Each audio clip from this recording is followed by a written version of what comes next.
شروع کرتی ہوں اللہ تبارک تعالیٰ کے نام سے جو بڑا مہربان نہایت رحم کرنے والا ہے۔ حضرت یونس علیہ السلام۔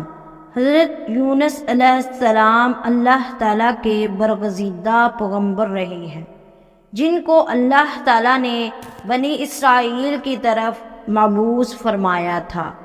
اور یاد رہے کہ بنی اسرائیل وہ واحد قوم ہے جن کی طرف اللہ تعالیٰ نے سب سے زیادہ انبیاء کرام مبعوث فرمائے، اور اللہ تعالیٰ نے حضرت یونس علیہ السلام کو نبوت عطا فرمائی، اور آپ علیہ السلام کو عراق کے مشہور شہر نینوا کی طرف دعوت حق دینے کا حکم فرمایا۔ اللہ تعالیٰ نے جب حضرت یونس علیہ السلام کو نبوت عطا فرمائی تب آپ کی عمر 2.5 سال تھی۔ چنانچہ اللہ کے حکم کے مطابق حضرت یونس علیہ السلام ان لوگوں کو دعوت حق دیتے رہے اور انہیں اللہ کی وحدانیت کی طرف بلاتے رہے، لیکن ان لوگوں نے آپ کی بات پر ذرا بھی عمل نہیں کیا اور وہ اسی طرح اپنے گناہوں اور برائیوں کے اندر مبتلا رہے۔ لیکن اس کے باوجود بھی حضرت یونس علیہ السلام اپنی قوم کو اللہ کی وحدانیت اور دین حق کی طرف بلاتے رہے اور گناہوں سے منع کرتے رہے۔ حضرت یونس علیہ السلام نے کئی سالوں تک اپنی قوم کو دعوت حق کی تبلیغ دی، لیکن وہ قوم اپنے گناہوں سے باز نہ آئی اور اسی طرح گناہوں اور اللہ کی نافرمانیوں کے اندر مبتلا رہی۔ آپ علیہ السلام کی قوم کی مسلسل سرکشی اور مخالفت نے حضرت یونس علیہ السلام کو دل برداشتہ کر دیا۔ حضرت یونس علیہ السلام اپنی قوم کی نافرمانیوں کو دیکھ کر ان سے سخت ناراض ہوئے اور ان کے لیے عذاب الہی کی بد دعا کر کے خود بستی سے روانہ ہو گئے۔ اور پھر حضرت یونس علیہ السلام جب اپنی قوم کے لیے بد دعا کر کے اس بستی سے باہر نکلے تو چلتے چلتے آپ ایک دریا کے کنارے پہنچ گئے، اور وہاں آپ کو ایک مسافروں سے بھری کشتی نظر آئی جو جانے کے لیے تیار تھی۔ چنانچہ آپ بھی اس کشتی میں سوار ہو گئے۔ کشتی ابھی کچھ ہی دور گئی تھی کہ اللہ تعالیٰ کی طرف سے خوفناک طوفانی ہوائیں چلنے لگی، اور ان طوفانی ہواؤں کی وجہ سے کشتی ڈگمگانے لگی۔ چنانچہ ان طوفانی ہواؤں کے اندر کشتی کے ڈوبنے کا خطرہ اور بھی بڑھ گیا، اور اسی وقت تمام مسافروں نے اپنے عقیدے کے مطابق کہا کہ معلوم ہوتا ہے کہ اپنے آقا کا بھاگا ہوا کوئی غلام اس کشتی میں سوار ہو گیا ہے۔ چنانچہ جب تک اس غلام کو کشتی سے نہ نکال دیا جائے تب تک مصیبت ختم نہیں ہو سکتی۔ چنانچہ ملاحوں کی یہ بات سن کر حضرت یونس علیہ السلام نے دل ہی دل میں خیال کیا کہ میں نے اللہ تعالیٰ کی وحی کا انتظار کیے بغیر ہی اپنی قوم کو بد دعا دی اور وہاں سے چلا آیا، اور شاید اللہ تعالیٰ کو میرا یہ عمل پسند نہیں آیا، اسی وجہ سے یہ عذاب نمودار ہوا ہے۔ چنانچہ حضرت یونس علیہ السلام یہ منظر دیکھ کر ان ملاحوں سے کہنے لگے کہ میں ہی وہی غلام ہوں جو اپنے آقا سے بھاگ کر آیا ہوں، مجھے کشتی سے نیچے پھینک دو تاکہ یہ طوفان رک جائے۔ مگر کشتی کے مسافر آپ کے بارے میں خوب جانتے تھے، آپ کو ایک نیک انسان سمجھتے تھے اور وہ آپ کی شرافت سے بھی خوب واقف تھے۔ اس کے بعد یہ طے پایا کہ قرعہ اندازی کی جائے گی، جس کا نام قرعہ اندازی میں آیا اس کو کشتی سے باہر پھینک دیا جائے گا۔ چنانچہ سب کی رائے کے مطابق قرعہ اندازی کی گئی اور پہلی ہی دفعہ حضرت یونس علیہ السلام کا نام نکل آیا، لیکن اس کے بعد بھی تمام ملاحوں اور مسافروں کو یقین نہ آیا۔ اس کے بعد دوسری اور تیسری مرتبہ بھی قرعہ اندازی کی گئی، لیکن حضرت یونس علیہ السلام کا ہی نام آیا۔ چنانچہ مسافر اور ملاح اس بات پر مجبور ہو گئے کہ وہ حضرت یونس علیہ السلام کو کشتی سے نیچے پھینک دیں۔ ابھی وہ ایسا سوچ ہی رہے تھے کہ حضرت یونس علیہ السلام نے خود ہی کشتی سے چھلانگ لگا دی، تو اس وقت اللہ تعالیٰ نے ایک بڑی مچھلی کو حکم دیا تو اس مچھلی نے حضرت یونس علیہ السلام کو زندہ نگل لیا۔ اس مچھلی نے اللہ تعالیٰ کے حکم سے حضرت یونس علیہ السلام کو صحیح سلامت حفاظت سے اپنے پیٹ میں رکھا۔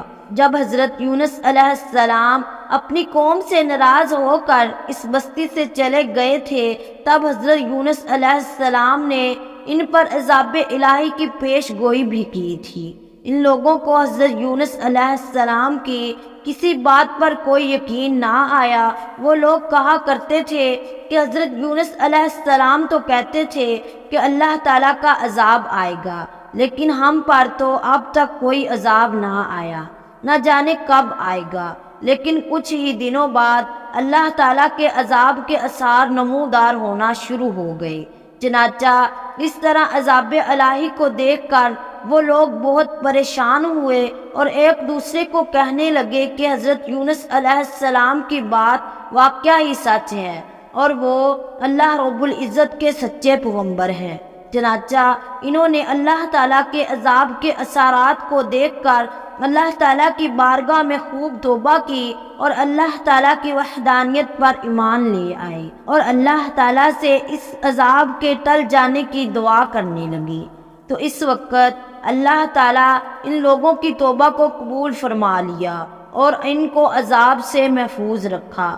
پیارے دوستو، ادھر حضرت یونس علیہ السلام مچھلی کے پیٹ میں زندہ تھے اور اپنی قوم کو اللہ تعالیٰ کی وحی آنے سے پہلے چھوڑ کر آنے پر نادم تھے۔ تو اس وقت حضرت یونس علیہ السلام نے اپنی غلطی کی معافی پر یہ دعا پڑھی، جس کا ترجمہ یہ ہے: اے رب العالمین، تیرا کوئی معبود نہیں، تو یکتا ہے اور میں تیری پاکی بیان کرتا ہوں، بے شک میں خود ہی ظالم ہوں۔